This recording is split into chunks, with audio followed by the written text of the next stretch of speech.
বন্ধুরা, এবার আমি দুটো এটিএম কার্ড দিয়ে খুব সুন্দর একটা ম্যাজিক দেখাবো এবং শেখাবো। তো আমার কাছে দুখানা এটিএম কার্ড আছে।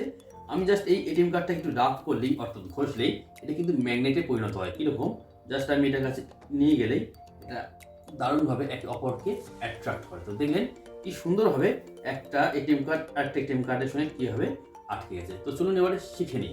এখানে যে সিক্রেটটা মূলত কাজ করছে সেটা হচ্ছে আঙুলের পজিশন। অর্থাৎ আমি যখন এই কার্ডটাকে এই হাতের উপর এইভাবে রাখছি, তখন লিটল ফিঙ্গারটাকে কিন্তু পুরোপুরি চাপা দিচ্ছি। অর্থাৎ এইরকম এই কার্ডটাকে জাস্ট এরকম রাখ করছি, অ্যাকচুয়ালি কিছুই হচ্ছে না। যখন আমি এর কাছে আনছি তখন কিন্তু আমার লিটল ফিঙ্গার দিয়ে জাস্ট আমি এই কার্ডটাকে পুশ করছি, এটাকে এই পুশ করলাম। এবারে আমার থাম দিয়ে জাস্ট এই কর্নারটাকে এইভাবে চাপা দিলাম, দিয়ে তুললাম।